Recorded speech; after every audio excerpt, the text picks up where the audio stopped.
to welcome to Volume 52's How to Write On info session. We're so happy you could join us today. As we're waiting for people to trickle in, I'll just introduce myself. My name is Tara Westerland. I'm the lead notes and comments editor for Volume 52. I'm joined by a few other members of the law review today. They will introduce themselves as they take over to present on different elements of write-on. But before we get to that, I want to go over what we'll be covering today. So first, we'll be talking about important dates and a quick overview of the different elements of write-on. Then today we'll be discussing the case note outline, the Bluebook quiz, the personal statement, and then we'll be talking about technology, anonymity, and Canvas. Canvas will be an element of write-on this year. There will be time for questions at the end. So if you have a question that comes up during the session, please hold it till then, and we'll make sure we have time to answer everyone's questions. And just as a reminder, this session will be recorded, and that recording and these slides will be uploaded, so you'll be able to access them later as well. And throughout the session, we may reference the Write On Handbook that should have been sent to all of you in an email earlier this week. So you can either follow along in the handbook, but a lot of this information will be contained in there as well. So as we talked about, there'll be the case note outline, Bluebook quiz, and personal statement. And these are important dates. So the first one is that you will receive your anonymous ID on Monday, May 19th. We'll talk more about why that's important and how to utilize that so we can maintain anonymity in the write-on process. And then write-on opens Wednesday, May 21st. That means that all materials will be available 8 a.m. Central Time on that day, and those materials will be available through Canvas. And then to ensure that all our participants are able to, participate fully, we will be hosting technology support sessions. These take place on Thursday, May 22nd, Tuesday, May 27th, and Friday, May 30th. And then Write On will close Sunday, June 1st. And that means that all Write On materials need to be submitted before 11:59 Central. So Write On will be open for 12 days this year, and that includes 2 weekends. So depending on your schedule, you'll have to budget your time accordingly. I know as law students, we're all really busy, but that's why we try to give you a long time to be able to participate. And then offers will be made on Sunday, June 15th. We wish that we could give you guys offers early June when you submit, but we will be having to grade the materials. And so, yes, the offers will be going out on or before Sunday, June 15th, and this is to accommodate OCI or on-campus interviewing the summer recruitment program. There's more information on the handbook about how to communicate to employers or potential employers about your law review participation, but that has informed our timing for this year. So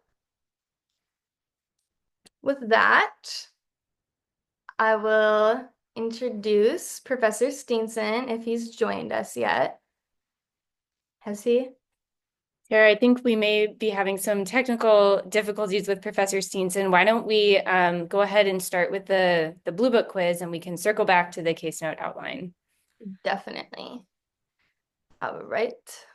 It's a Zoom call. It wouldn't be complete without some technical difficulties.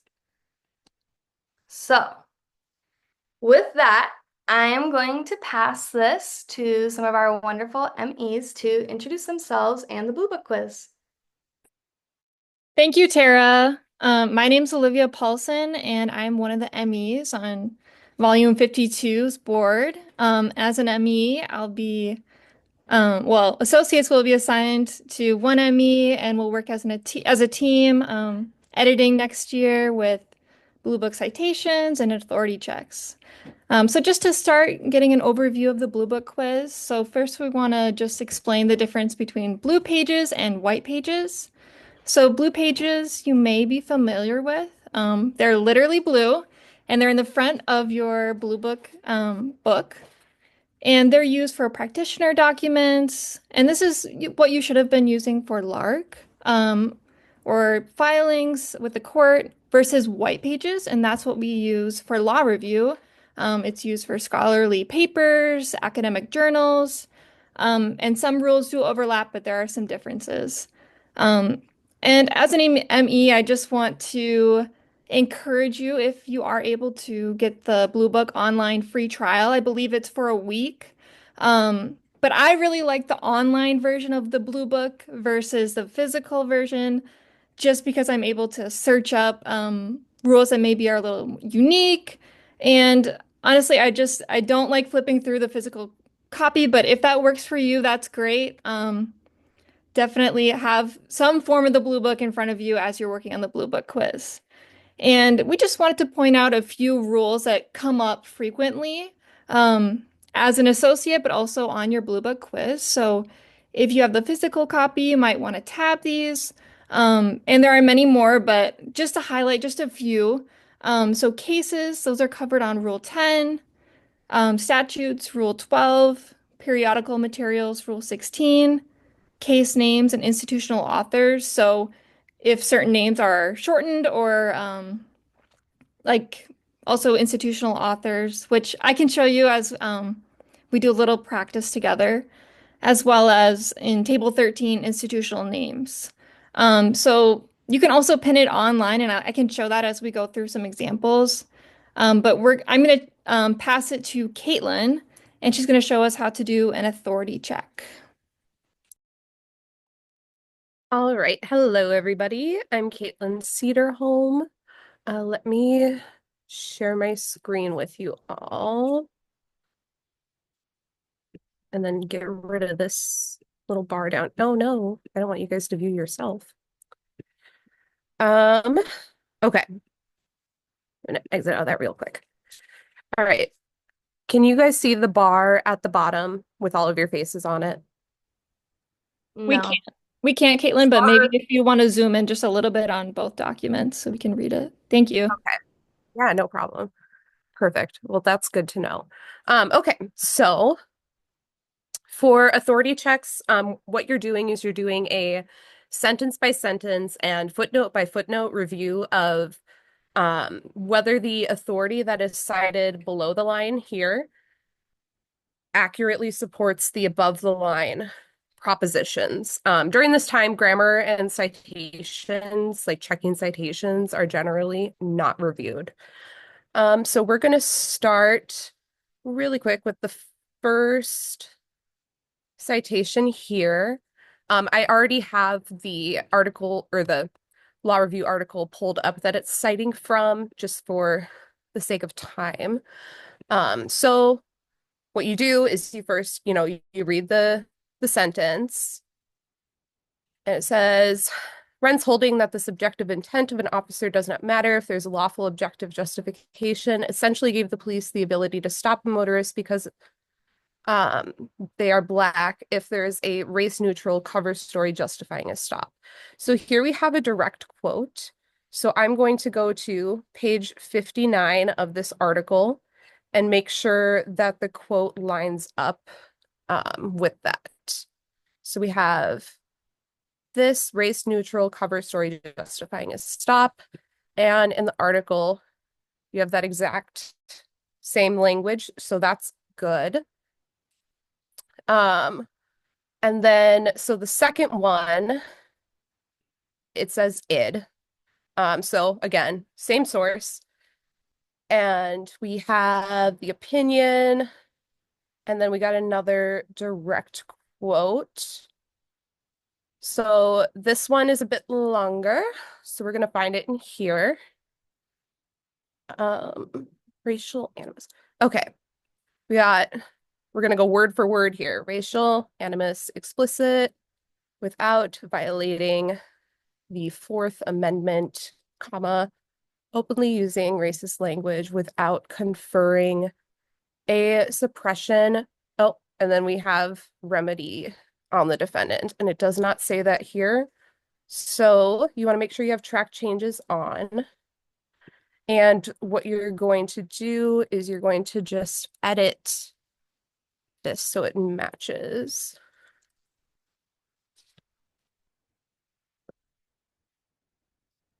Suppression.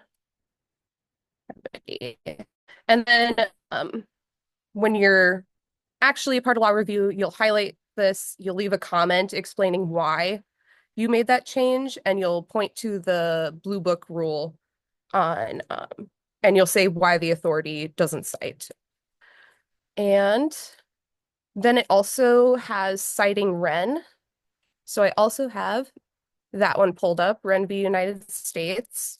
And it says 812 through 19. We're not going to go through all of them. I just highlighted the parts that matched the citation from 812 starting here.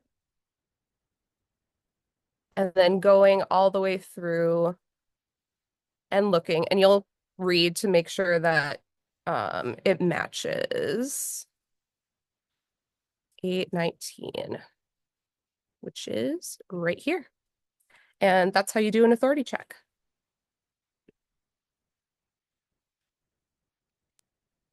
Thank you, Caitlin. And it looks like we just have a question in the chat, which I think what I'll show next might be helpful. I'm gonna pull up my screen.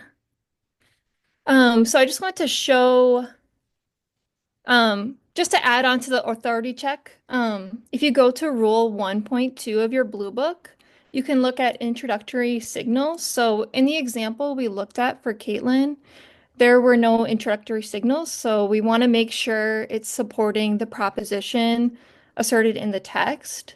So no signal, you want to make sure, is it directly stating the proposition?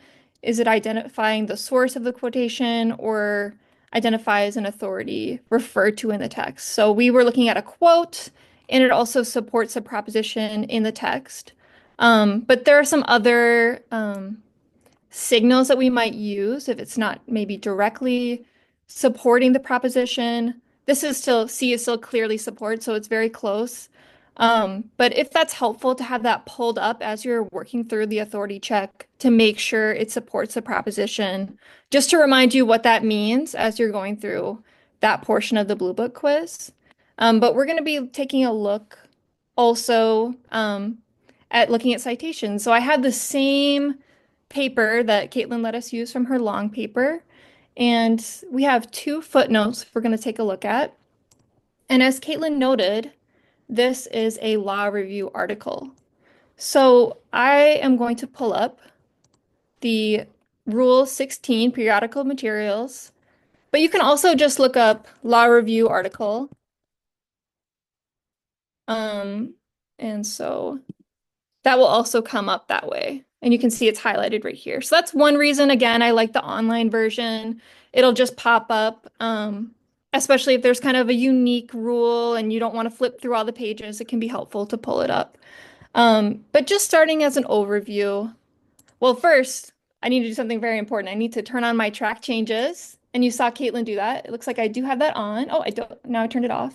And you can see here, I don't know if you can see my mouse, my cursor.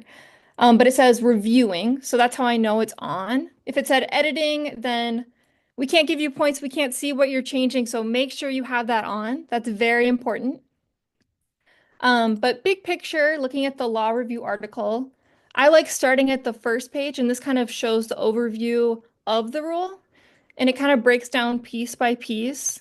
And we recommend, especially as you're learning the Blue Book, to really take your time, go as slow as you can. I know you're super busy, but start your Blue Book quiz as early as possible to really take your time and just take it piece by piece. So starting with the article's full name, that looks good. But for example, let's say we have multiple authors, excuse me. We would want to pull up Rule 16.2. And this actually cites a different rule, so you want to click on that. But to find out, okay, well, how do we cite two authors? How do we cite institutional authors. So right now I'm just doing a very basic overview of this, and this citation is close to correct, so there won't be a lot of changes, but again, take your time, go slow. The next part is the title of the article that we have right here. And it looks like it is not italicized. So the article title needs to be italicized. So I'm going to highlight the title. And again, I have my track changes on. I'm going to italicize that. And then there's a comma after the article title. So we need to add that in. I'm going to turn off the italicize. Oops. And okay, well, I'll do this and then I'll go like that. Okay. So we have a comma added after the article title. But again, like going through each piece, so we can click on title, for example, if you're concerned, let's say 4 was capitalized. Do we need to capitalize 4? We would want to go to rule 8. So you're seeing how different rules are kind of citing within other rules.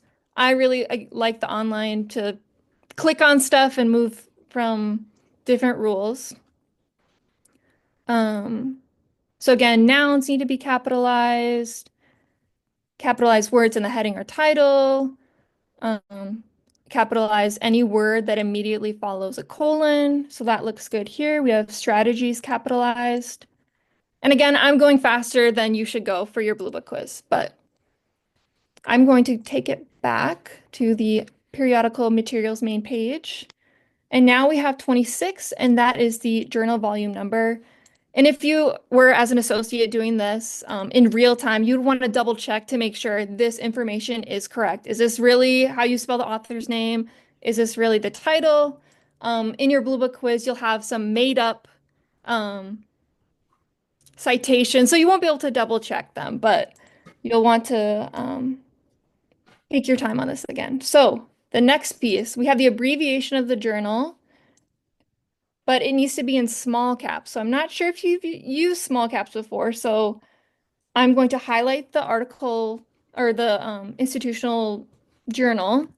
And for MacBooks, you do Command Shift K. You can see how that changed. So it kind of depends, but you can just Google how do I do small caps, and there should be a shortcut. I think there is a way to do it. You know what? I will just say look up how to do small caps because I don't want to confuse you, but for MacBook, because it's small, it's Command Shift K. And then we are also missing a period. So I'm going to add a period right here. And so just going very quickly, this looks as it does in the Bluebook. Moving on to the next footnote, we have id. So we can just search id in the online version. How do I do that? Okay, so id needs to be italicized. And this, it's not citing a different page. So this was the page number in the last citation. And that's what Caitlin pulled up to double check that quote. So I'm going to italicize id.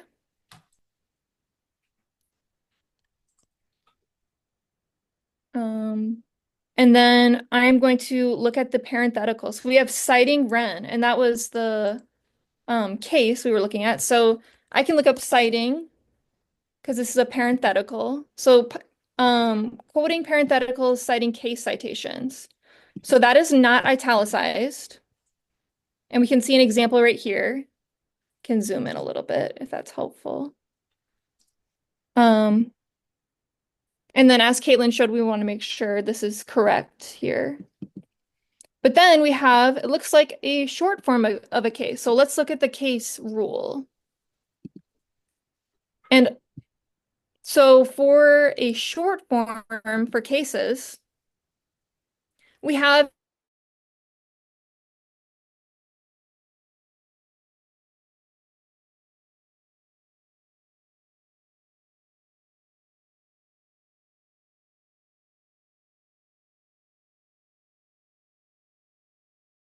a short form for a case like this right here may be used if it clearly identifies a case that is already in the same footnote. So Wren is not within the same footnote, or it's cited either full or short form, or using it in one of the five preceding five footnotes. So for the purposes of this, I'm going to assume within five, Caitlin included this. This is just a piece of her long paper, so it's not the full article.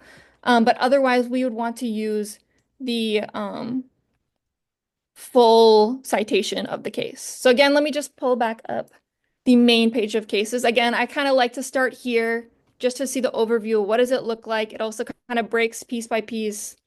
How do we change citation? What's correct?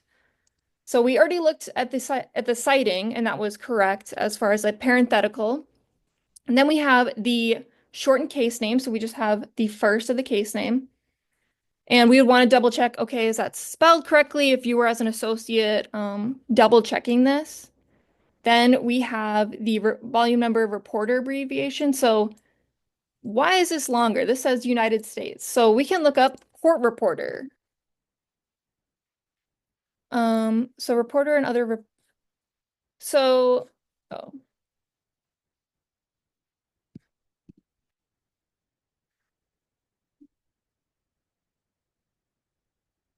okay. So federal and state jurisdiction table is table 1 to see how do you abbreviate the court reporter. So we have United States spelled out. So let's take a look at table 1. And so that is federal, United States. And so this is a Supreme Court case. So we want to change it to US. So I'm going to change that.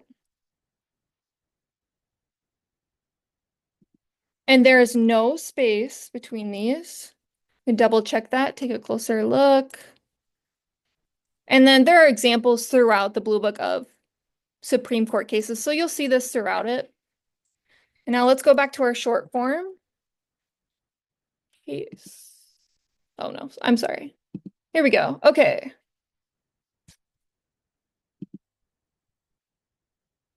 And then we have at, and we are citing a range of pages.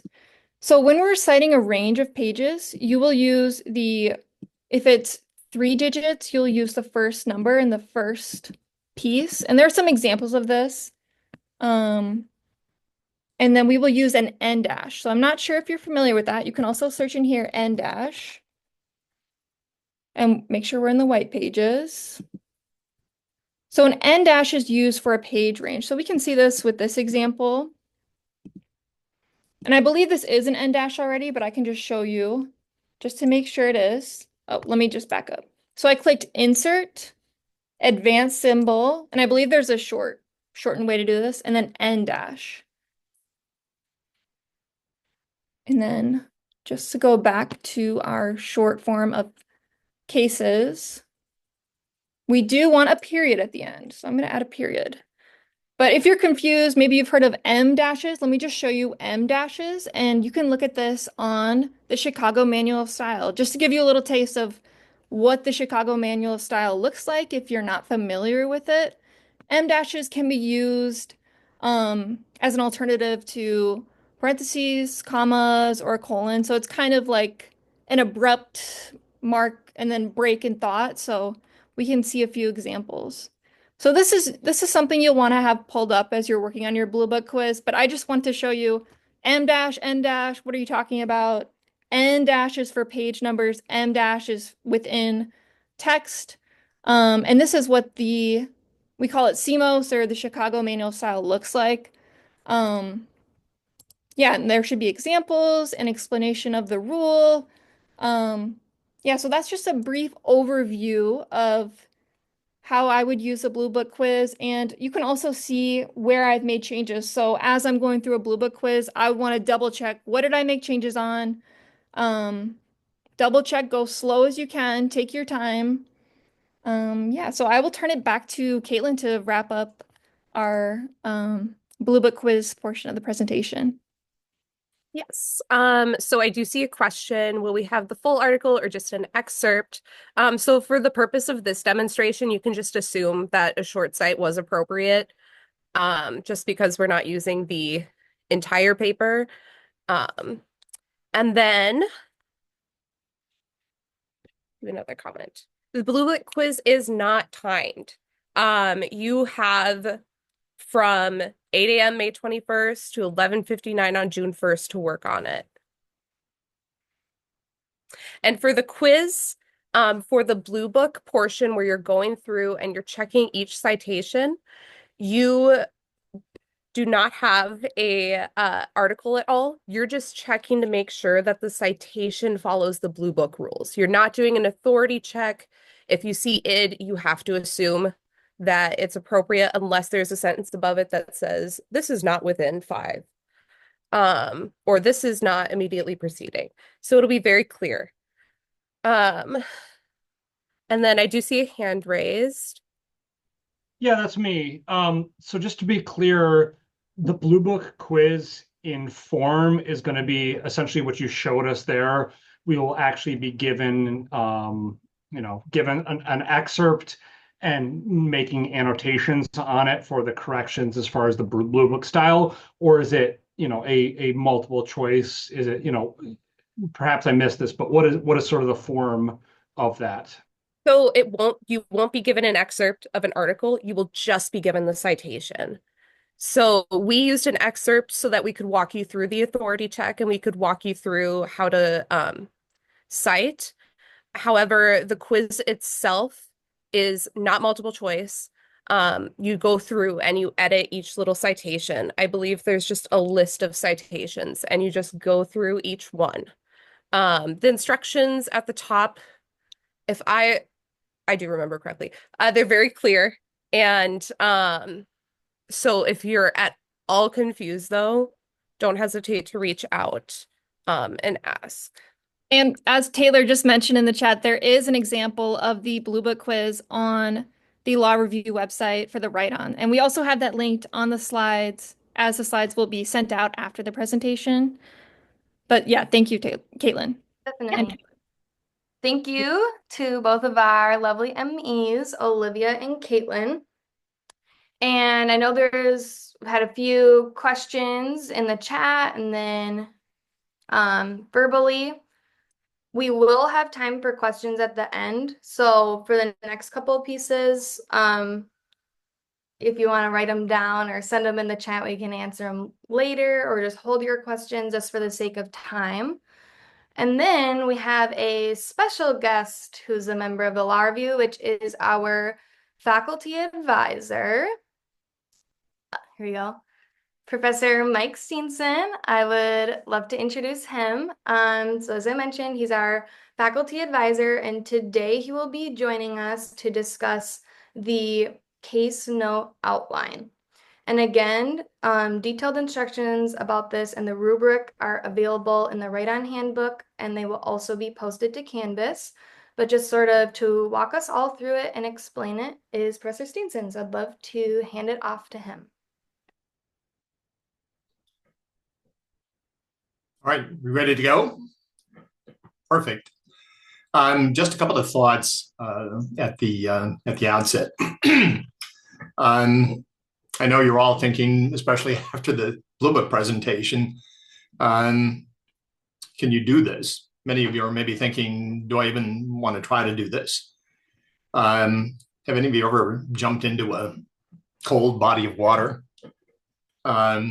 It's kind of a shock at first, but then after you're in it a while, it warms up, you warm up, you adapt. So really a key point is to understand that you certainly can do this. You do have what it takes. We decided to admit you to this law school because we thought that you would be sterling additions to the legal profession. And I think there's no question, but that you all have what it takes if you decide that you want to do it. You have the ability. Okay, so next. This is an incredible opportunity. It's really a chance to grow significantly. I think anybody who has ever written for any law review or who has edited any law review will tell you that it's an incredible experience. I know I look back, even after all of these years, and still draw on lessons that I learned then. You find out a tremendous amount about yourself. This is a tremendous opportunity to grow. All right, so as you get started, and some of this will be repetitious, but I'm always reminded what my contracts professor said. The first rule of statutory construction is to read the statute, and second rule is to read it again. Well, same thing with a case. First time through, maybe it doesn't make a lot of sense. Second time through, the fog will start to lift, but keep reading and rereading the case. Even as you're doing research, go back and read it again and make sure that you understand what that case is about, including the procedural posture, what the issues are that the court has to resolve. And that means, of course, having a good understanding of what the lower courts did. Okay, and take notes. I have notebooks filled with, well, may seem like gibberish to me on occasion, but I tend to take notes in a notebook. Lots of notes on my computer. I'll have, by the time I finish an article, literally hundreds of files open. But I also tend to take notes longhand. Triggers a different part of the brain. So you might try this if you haven't before. Just take notes, thoughts that occurred to you as you're reading the case and reading the other materials. So this is just a thought. Certainly works for me, and it's worth a try.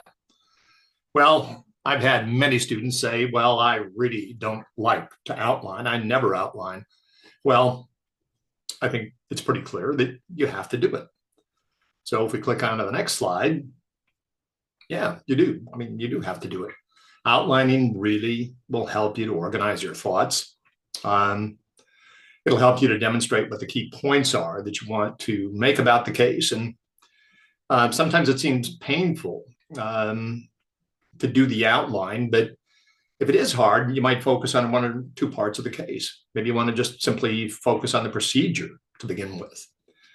And if you're having trouble, take a part of the case and write a few paragraphs about it, and then take the key sentences and put those in the outline. So there are lots of different ways to approach this. So you might actually write something about the case. And then, as I say, take the key sentences and pop them into an outline. Lots of different approaches. All right, so next. What do you look for? Well, I don't know, the key issue in the case. The court took the case for a reason. And so one of the questions is why? So what was the holding in the case? And very, very importantly, what was the court's reasoning? And concurring or dissenting opinions, that really, if you see those, they tend to significantly sharpen the issues. I was just reading through a Supreme Court case decided today on what lewd conduct is for purposes of an ordinance, state statute, penalizing lewd conduct. And it was really an incredibly interesting opinion that turned entirely on the construction of the word lewd. All right, and there was a concurring opinion in the case, and the most interesting aspect of that case is that Justice Procaccini, who wrote the majority opinion, concurred in the concurring opinion. That's quite unusual. And so again, court took the case for a reason. What's that reason? Now, you're always looking for a hook, and I think this is set out in the other materials. What do you want to say about the case? Is the court here trying to clarify the law? Did the court leave open issues? And then think about this. If your piece ultimately gets turned into an article, I think it's ideal to try to provide some advice, some help for judges and lawyers. It's really, really easy. And I know this from long experience, to criticize what it is that judges do. It's an entirely different thing to try to provide some helpful advice for the judges and lawyers who are going to have to follow that appellate opinion. So what might you do to resolve the issues that you're going to raise? If you raise a problem, you had best have a solution. Okay, so next. All right, now Magna Carta, there's a point going back to 1215 here. And the point is in the next slide, I think this is just absolutely incredibly important. And I do this all the time as best I can. Find bedrock. What's the bedrock of the case? From my own perspective, I cannot understand the law unless I know where it came from. And if I have to take it back to Magna Carta, on occasion I have, then that's fine. I want to know what the origin of that law is. All right, so find the bedrock. I think that's a really, really important thing. If I want to write about some area, say Minnesota law, then I'll simply find the earliest case, even if I have to go back to the territorial Supreme Court. So find the bedrock. And then if you know what the controlling or how the controlling law originated, you can make some predictions about where it is or should be going and why. Okay, so next. So you have to start outlining, and where do you start? Well, you don't necessarily have to start with an introduction. Sometimes you really don't know what that's going to look like until you write the body of the paper or finish the outline. And you certainly don't have to know what the conclusion is. If you're writing fiction, the notion is if there's no surprise in the writer, there's not going to be any surprise in the reader. Well, the more work you do, the more the surprise, the greater the number of surprises I think that you'll find. So don't get locked into a conclusion until you've finished your analysis.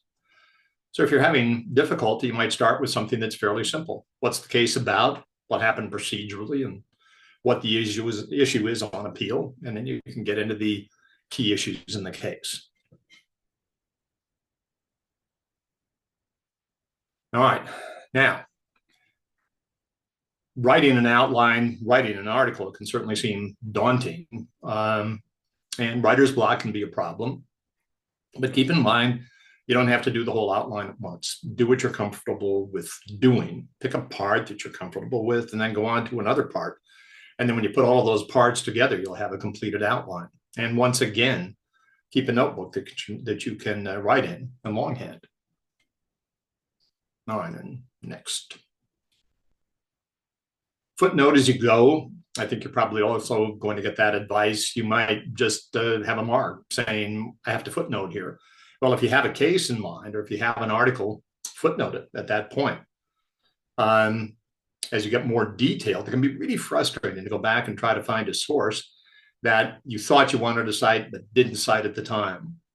So I think it's a pretty good idea to footnote as you go. The footnotes don't necessarily have to be in perfect Bluebook form as you're doing this. They will have to be in perfect Bluebook form by the time you submit your outline. All right, start early and edit often. Rework your outline and you'll see significant improvement every time you do. That's certainly the case with drafts, and it's certainly the case with outlines. Keep editing and be critical of your own work. One of the most important things I think that law review will teach you is to be hypercritical of your own work. And that's a really, really important skill. Try to be objective in editing your own work. Don't fall in love with a line of analysis that just isn't going to work. All right, so be critical of your own work. All right, and if you are critical of the work, I think you want to be somewhat careful. And you're not going to submit this outline for any purpose, but maybe it's going to be turned into an article. For one of you, it will be. I think that when you're writing papers or articles, once again, it's easy to take pot shots at what the courts are doing. But if you're going to criticize the court, have a solution and try to be moderated in your analysis. So don't take pot shots at courts. All right, and don't forget, of course, the Bluebook. You really, really want to be careful in putting your citations in the appropriate Bluebook form.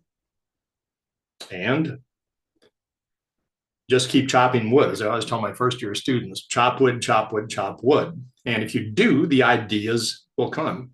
You might think I'm never going to get this, but then all of a sudden the light bulb will light up, and that's just a great feeling. So once again, this seems to be daunting at the outset, but just keep after it.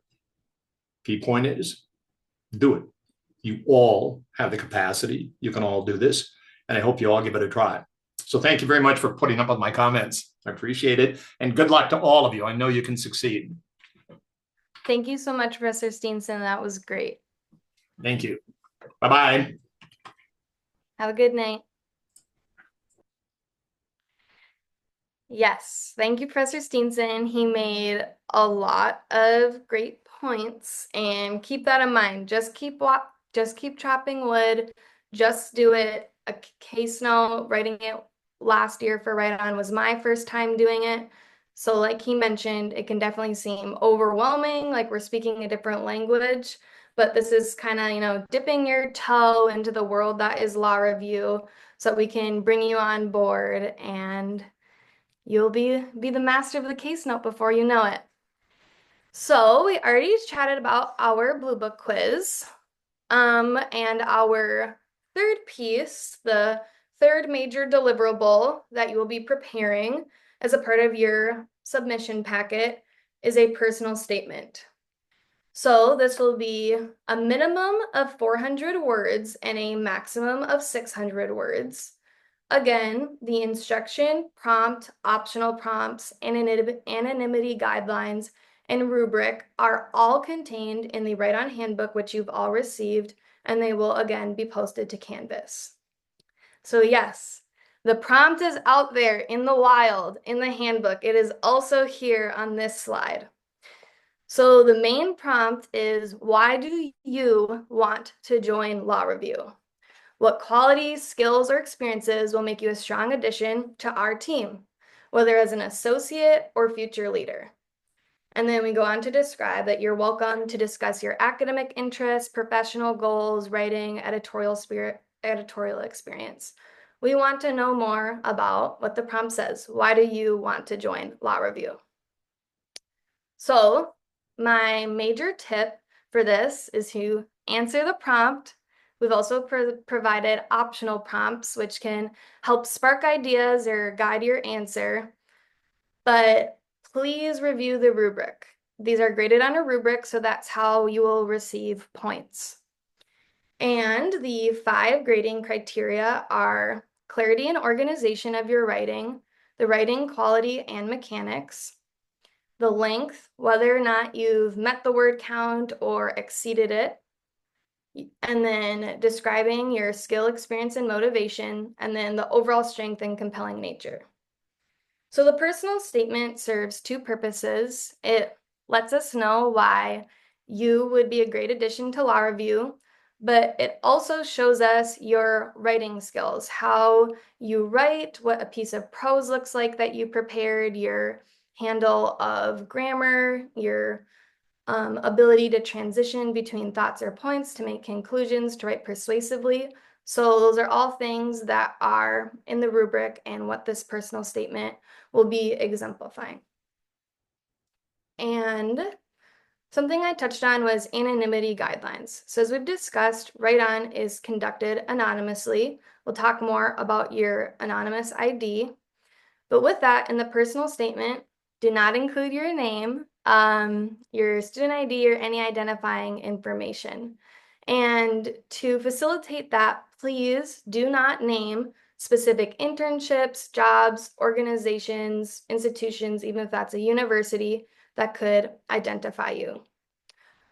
So with that, a general reference like a legal internship at a nonprofit is acceptable. So instead of this first example here, instead of saying a legal intern with the National Legal Aid and Defender Association, do not name a specific internship at a specific organization. Instead, go to what we suggested, a more general reference, legal intern at a nonprofit. In the similar vein, don't say that you are proud alumni of University of Wisconsin-Madison or Hamline University, the undergrad institution. Please just generally reference your undergraduate institution. And with that, if you don't follow these anonymity guidelines, we will have to, reduce points, just like if you don't meet the word count, that also can ding you on the rubric. But we want to, make that clear up front. What we're not worried about where you've worked, where you went to school, anything like that. We want to get to know you, your motivations, and your strengths, what you'll bring to the law review, those things that we touch on in the rubric. So that's just why we stress that. And also, as an undergraduate, that has a lot less going towards your word count than an undergraduate at the University of Wisconsin-Madison. So that'll help you out too. And since we just discussed anonymity, I would like to pass this to another NCE. Hi, everybody. I'm Danny. This is just a reminder that with each of the 3 assignments that you'll be turning in, you will want to change, since you are tracking changes, your just identification in Microsoft Word to your anonymous ID, which we will be sending out again on May 19th. Here's just how to do it if you have a Mac or a PC, and then we'll be able to help you with that before you get started. If you need to, just reach out to us. Next slide. And then, or come to any of our tech support sessions. This is 3 sessions that we're offering just to help you with your last minute tech glitches. We will not answer any substantive questions at these, but we will be there to help you out. You can also email us at mhlr.writeon@mitchellhamlin.edu. Tara, myself, and our other NCE, who you'll meet in just a second, we're all going to be monitoring that, and we will answer it. We do ask if you have tech support questions, though, and you come to those sessions, don't show us what you're working on, because we do want everything to be anonymous. We just want to get y'all's submissions and then be able to grade them and not know who it is. And then with that, I'm going to hand it over to our last NCE who will be speaking tonight, Alexis. How's it going, you guys? Good evening. For those that don't know me, I'm Alexis Reyes. I'm one of the other notes and comment editors for Volume 52. So this year it's going to be a little different. Instead of submitting all your materials to us directly or to the Write On email, you're going to be submitting it through Canvas. So that includes the honor pledge, the personal statement, the quiz, the outline, and just everything that we need in order to make sure that we grade your stuff properly. Also included in the Canvas page, as you guys can see, it's going to be this recording, the handbook, the example of the outline, the authority packet. In other words, all the sources that you will need, the quiz and the honor pledge. I believe that for the quiz, like Olivia was saying, it's going to be a Word doc. So just everything and anything, submit it to Canvas. Anything that you need help with Canvas as far as IT and all that, you can reach out to the 3 NCEs. I would recommend reaching out to Danny directly, because she is a wizard on that. So just if Canvas and law review website. Those 2 things are your holy text for anything and everything law review. Definitely. Thank you so much, Alexis and Danny. We're really excited about incorporating Canvas into this year's Write On. As Alexis mentioned, this session will be uploaded to Canvas. It will also be uploaded to the Law Review website, which our managing editors, Emmys, Caitlin, and Olivia kindly plugged. I believe it's mitchellhamlinlawreview.com, I think. And our previous info sessions are up there as well. And since we have a little extra time before we get into questions, I'd seen some questions in the chat, don't mind me zipping through these, asking a little bit about the different components. And I just wanted to circle back a little bit. So what Professor Steenson kindly discussed for us was the case note outline. And a case note is a piece of writing that centers on a recent court case. In our case, it will be a recent Minnesota Supreme Court case using the provided materials, which Alexis referred to as the case note authority packet. This is a closed universe assignment. That means that you cannot conduct outside research that actually violates the rules of write-on, and you must only use the materials provided in the packet. And then Professor Steenson walked you through how to go about reading the cases, constructing your argument, your outline, all of those things. And you'll write that outline as well as an abstract to demonstrate the thesis development and argument organization. It's almost like a proposal for a full case note. And then what Olivia and Caitlin presented on is the Bluebook quiz. That will be 20 citation corrections and 20 multiple choice questions, so 40 questions total. And what they walked us through was the authority checks as well as citation corrections, and how to turn on your track changes. That's a huge flag. We talk more about that in the handbook as well, but please make sure you have your track changes on.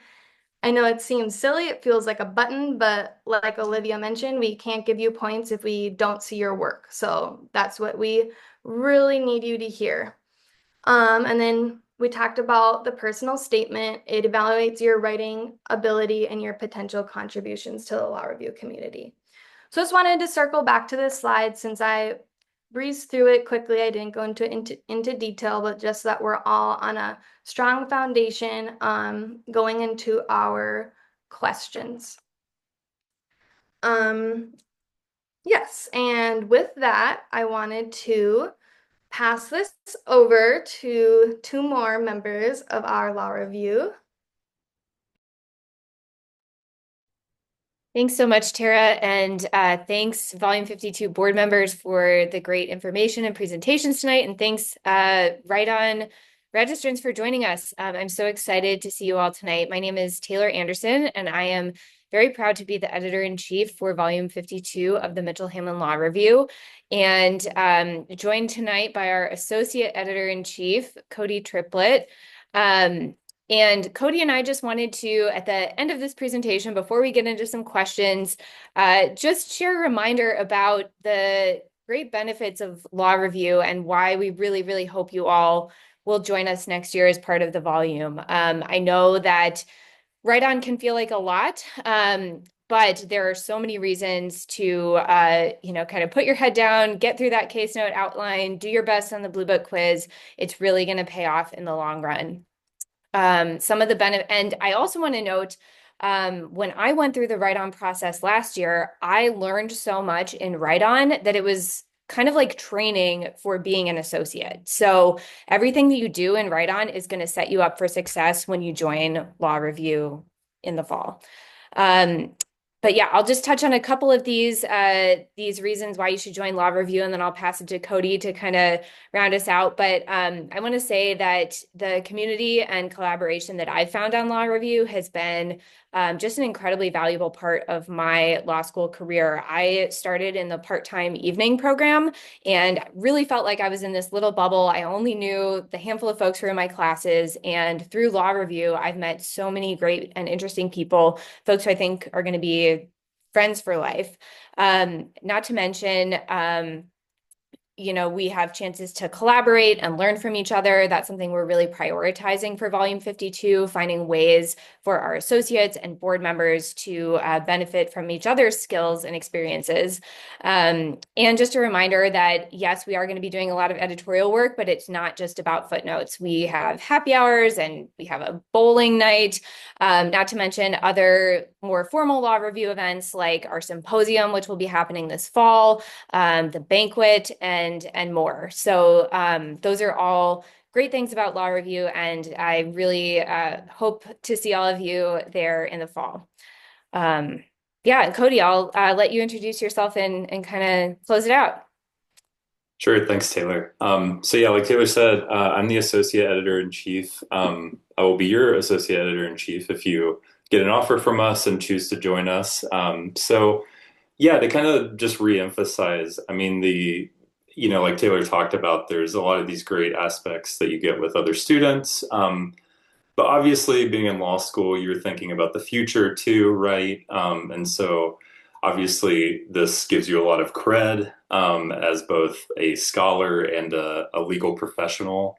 Um, Also, I mean, some clerkships you may have already seen pretty much require law review or some kind of journal experience. So, that's another bonus to this work. And again, like the relationships you make are really important here. So, obviously, we have a very illustrious school, and a lot of judges and important lawyers and other legal professionals have been a part of this law review, and that's a new network that kind of opens to you once you become a part of this thing. Um, and again, just to reemphasize what Taylor said, the academic growth is kind of amazing. I'm just going to echo what she said. It's kind of incredible, and in such a short time, how much your skills get sharpened, and how much you're pushed as a writer too. Just having finished my long paper, for example, you kind of get blown away with what you can produce, both the quality and the volume. So nothing but skills and good things you get from this process, starting with the write-on and getting through it. A lot of the advice I got last year was finishing. That is the number one reason why people don't get on law reviews because they do not finish. So that's my words I'll leave with you. Thank you, Taylor and Cody. That was great. Just finish it, just do it, or in other words, keep calm and write on. On the left here, we have those important dates again, and we can pivot to questions now. I'm just gonna go back through the chat really quick. I can stop sharing my screen. Oh, let's see. I don't know if I can, let's see. Stop share. Okay. So this might be a question for our MEs. Iman in the chat says, asks us to describe an authority check again. Could one of you take that?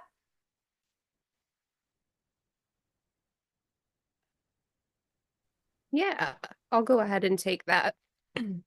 So, an authority check is when you're looking at the below the line, so the footnotes, and you're comparing it to the above the line, so the quote.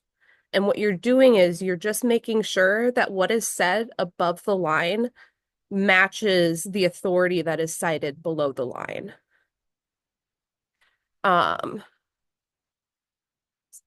Thanks, Caitlin.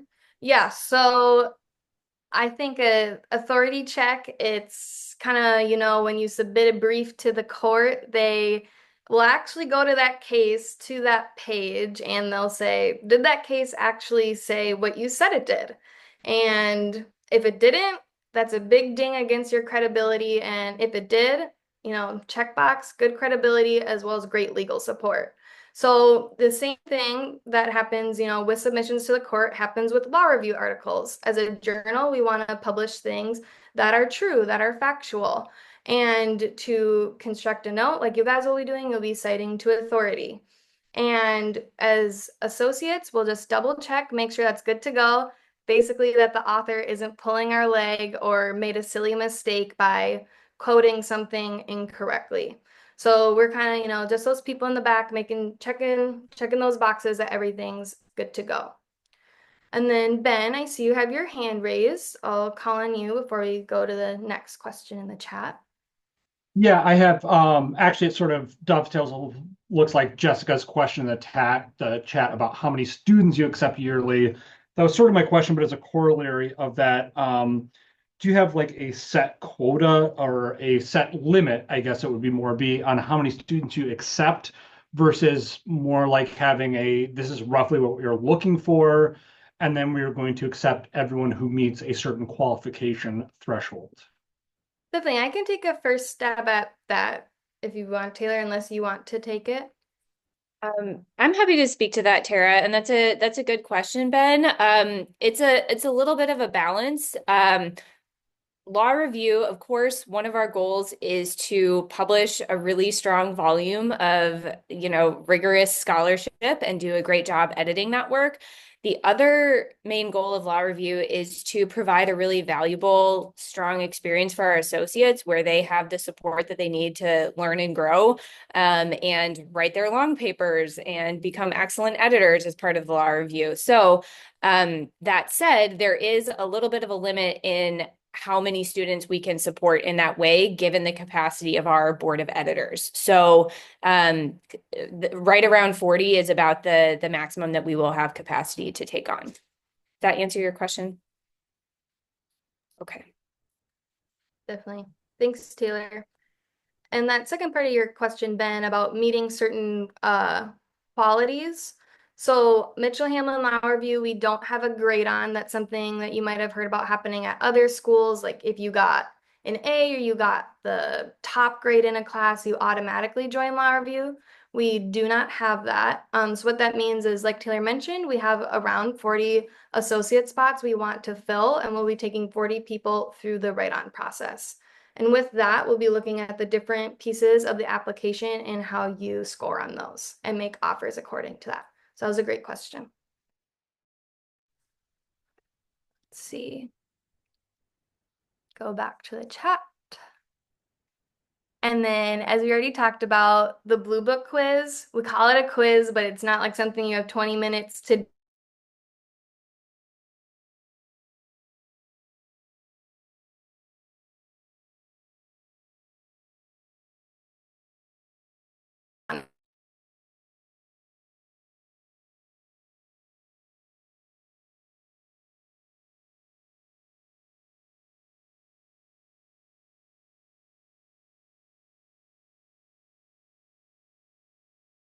Biggest mistake that is completely avoidable that you could make would be not to read the write-on handbook carefully and to follow all the instructions that are in there. It's very detailed. We want everyone to succeed at write-on. And so we've given you all the information that you need to do that, but read the handbook carefully and make sure you're following the anonymity guidelines.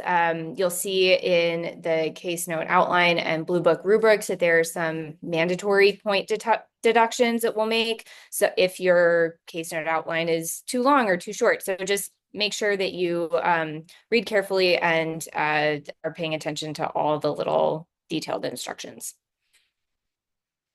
That would be my number one tip. And what Cody said, complete all of the things, submit what you have at the deadline. And as Professor Steenson said, you do have what it takes. I would say too, as a recommendation, timing is very important, and formatting especially takes more time than you think. So yeah, again, be generous with the time you give yourself, not only because it's the first time going through it, but also, yeah, just working with Word and technical things takes longer than you think, inevitably.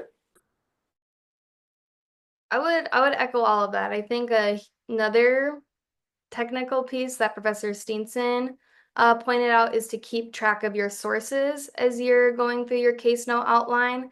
You don't want to make a super awesome, piece of analysis and then go back a day later and not know what your legal authority is. That can make a lot of time to backtrack. So great question. And I can answer the next question in the chat, which is how long is the commitment? It is a year-long commitment. You have 3 credits that you can distribute how you want. I would recommend doing 2 credits on the semester that you plan on working on your long paper. So that fills up the spot of a class that you have instead. And it's not very different from the long paper in the fact that when you're doing your long paper, you're still doing law review, just the same exact thing, but you have the long paper on top of that.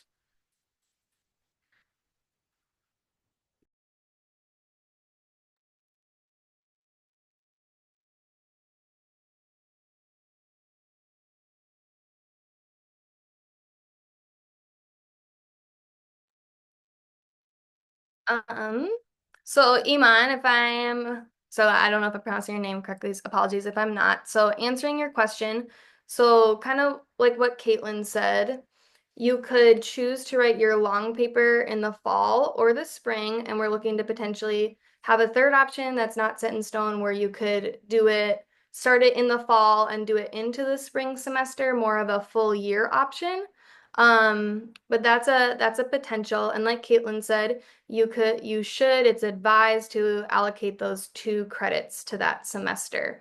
But also, like she mentioned, you would be doing your law review associate responsibilities in addition to your long paper. So the law review support is kind of a bonus to law review participation. It's not necessarily the meat of what an associate will be doing on the law review. And great responses, Caitlin and Tara. Thank you. I would also, if folks have other questions or just want a refresher on like what being an associate on law review is like, there's a great video posted from our Why Law Review session. It's on the Law Review website, and that'll answer all the questions about, what does a day-to-day of an associate look like? What kind of work are you going to be doing? What are the long paper supports and requirements? All of those things are included there if you want a refresher on that.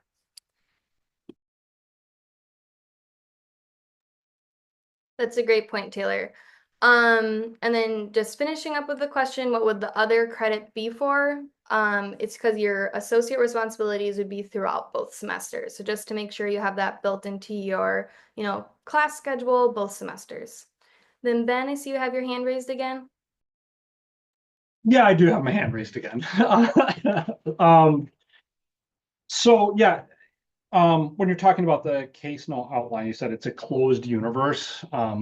So what I understand is that you're giving us basically a bank of cases from which we can cite on that paper and stuff like that. I always have a little bit of anxiety when I hear closed universe because for me, I don't know, I understand the reasoning for doing that because I generally think it's somewhere where you're trying to make things easier on people such that they're not required to do outside research and stuff like that.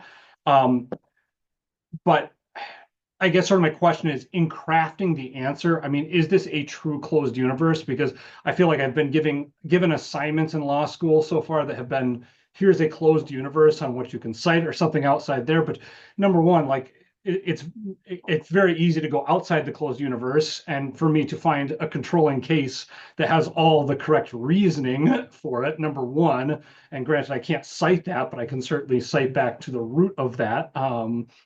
And then number two, it's I don't know, like I guess it feels difficult to confine yourself to within these certain parameters. And I'm sure that's something you've thought about when crafting this. So I guess my question is just more of a general one, like how do you go about crafting whatever the closed universe is, for this exam? And do you feel like it's truly reflective of whatever the task is? Yeah, I guess that we're being asked on that. And I mean this not in any way to be confrontational, just as like, truly trying to learn about how you come up with these exams and sort of how you pick out, what is our closed universe in this and how big is that closed universe? Are we looking at, here are your 5 cases, from which you're very circumscribed versus like, yeah, here's a long breadth of knowledge in a certain subject. Do you want to go address it, Tara, or I can answer? Go ahead. Sure. Okay. And yeah, Ben, I appreciate your question. I understand where you're coming from. I certainly can relate to starting on an assignment and you get down a rabbit hole of Westlaw or Lexis and you could read so much. There's so much great information out there. One of the reasons that we have a closed universe is what you mentioned, that we do want to try to make the assignment a little bit easier for folks and that they don't have to go out and find these sources. But I would say probably even more important than that is that having a closed universe helps us level the playing field in terms of evaluating applicants' work. And so that's really important, and it is a hard rule. There is no outside research allowed, whether or not you're citing outside sources in your case note. So you should not be Googling, you should not be searching on Lexis and Westlaw. the authority packet that we've put together, there has been, I mean, we've had multiple editors working on this. It's, I would say, very thoughtfully put together, and you're going to have a really broad range of sources to cite. There's different types of sources, so it's not only cases. And actually, in the handbook, you'll see this, one of the tips in there is to not read all of the authority. It's a pretty big packet of information. So it would be probably not the wisest use of time to read all of it. So I think I feel confident that we're giving you a great resource to write a really strong case note outline. And yeah, I think you'll be able to come up. I think there's a lot of different arguments or analysis that can happen with the provided materials. And then I can answer the next question that we have, which is how much flexibility do you have for the topics on your law review long paper? You have a lot of flexibility. It needs to, for example, I did mine on a law that was passed recently in Minnesota. You don't have to do it on a law that was recently passed. It needs to be unique, and it has to be related to the legal field. And once you get in and you get going, we go in a lot more detail about what that consists of, but it is very flexible, and you can choose kind of the specific area of law that you want to talk about. Thank you.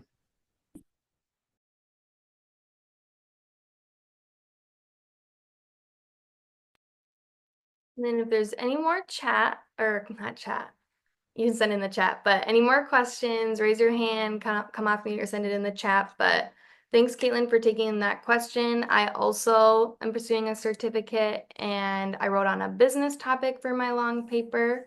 And that's one of the advantages of joining journal is you can choose whatever topic you want to write about. So it's pretty awesome. And oh, sorry, Tara. I just want to make one note about our Bluebook quiz slide. There was one bullet point we didn't say, and I think it's really important. If you're feeling overwhelmed, it's okay. It's going to be okay. You can do it. Follow the rules, read the instructions, take your time. I know you can really nail the Bluebook quiz and everything else. So, I'm sorry if that felt overwhelming, but you got it. You can do it. I went into it feeling like I knew nothing about Bluebook, and I'm here. So you'll be okay. You just need to get through it. I agree. I remember we attended a similar info session last year. Felt like they were speaking Greek to me. I was like 1.2, 1.3, what's the difference? You know, as Olivia and Caitlin walked us through, they cover different things, and really for what's helped me get comfortable with the Bluebook is just poking around in there. Like Olivia was showing us, you know, you look at it, you look at the different rules, maybe you explore the index when you feel stuck, and that's all great things. And yes, there's one more question about the case note outline that Taylor answered. There's a possibility a case note outline will be selected to be developed into a full piece for publication. So in the past, when Write-On has been able to be longer because the summer recruitment schedule was later, we used to produce full case notes, which meant that was a full paper, not just an outline. And one of those would be selected for publication. So that's an opportunity that we really want to give to you guys, but we also want to set you up for success. So depending on if the case note outlines look like they could produce a good piece of writing, one will be selected for publication.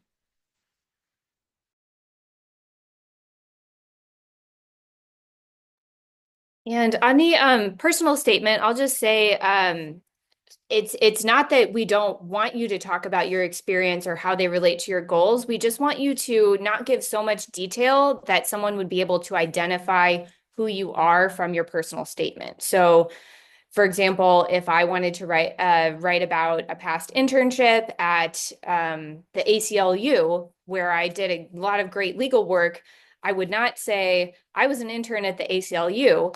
I would say I was an intern at a legal advocacy organization, right? So just keep it high level so that someone reading the personal statement wouldn't be able to tell exactly who wrote it.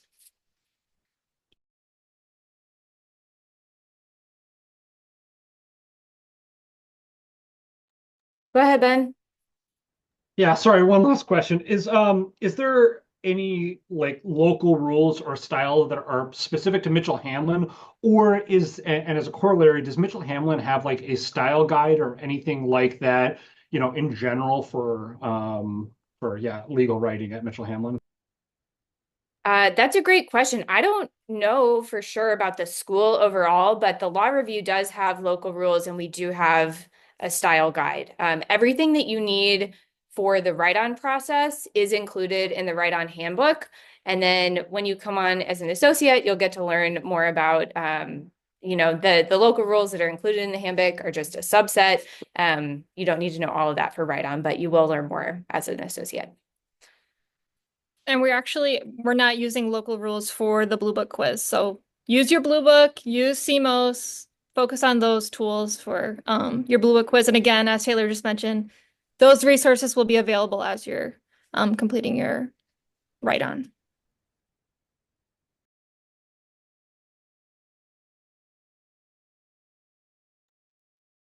Thanks, Tane and Olivia. And Ben, if you have more questions, don't be hesitant to raise your hand again. And if there is any more questions, that's all right. Otherwise, we can wrap up. I'll stay if anybody has anything more they want to ask. But otherwise, thank you to all our presenters, including Professor Steenson, and to everybody who attended. Just finished. Keep chopping wood, you guys. Congratulations on finishing your spring semester. We're so excited to read all of your submissions. Thank you all.